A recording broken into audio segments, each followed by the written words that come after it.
How has the Chairman Summit shaped the conversation around the sustainable development and sustainable investment, ESG and emerging trend, particularly from a board perspective? I think we had a very successful Chairman Summit today. It brought in prominent speakers, business leaders, chairpersons, board directors, and the discussion have centered around the fact that sustainability, board governance, ESG are all important business drivers that need to be taken into consideration in business strategies, as well as being embedded in policies and procedures, and it becomes a way of doing business.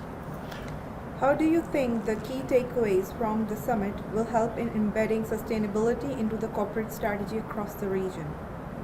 I think there are several key takeaways from today's Chairman Summit on ESG and sustainability. One is that it is a top priority item on the minds of investors, financial advisors. It's on the top of mind of key stakeholders, and hence it needs to be incorporated in strategy. Second, you should not look at this as a threat, but look at it as an opportunity. And those who will take the long-term view on sustainability and ESG and incorporate this into their decision-making process will realize much better returns for their shareholders and stakeholders. Last but not least, also we need to be balanced in our approach on this, because we have to do it at a pace where it doesn't become too taxing on the short-term target objectives for the shareholders. So some really important key takeaways that all the speakers and the panelists have shed some light on it. I think today's session and summit was really thought-provoking. In what way do you see GCC BDI making a lasting impact on boardrooms across the Gulf? We're very proud of the GCC BDI and what it has accomplished since its inception in 2007. Today we're celebrating the 15th anniversary, and our mission and vision has always been is to put board directorship and board effectiveness on top of the agenda of business leaders. Today's conversations about board and board effectiveness are very sophisticated.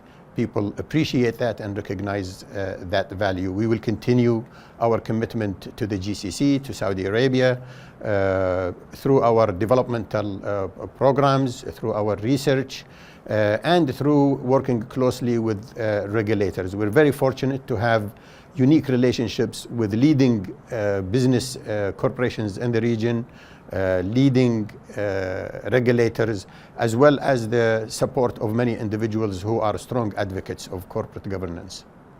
What would you say are the most common GCC corporate governance risks that company must address? When we talk about risk, the subject of resilience comes in mind, and it is very broad and it varies from one organization to another. So we really need to have the subject of risk become a top priority agenda on the board discussion, depending on the nature of that entity. So if you talk about family business, or if you talk about a startup, the risks involved in it are totally different than a well-established corporation. If we talk about risk when it comes to diversity, when we talk about risk in terms of succession planning, risk in terms of financial risk. So the key is to be aware about risk, to have a very institutional approach to risk identification, risk management, and risk mitigation, and generate that type of conversation. And it should not be delegated just to management. All directors, all board members are accountable towards risk, and they need to keep an eye on it.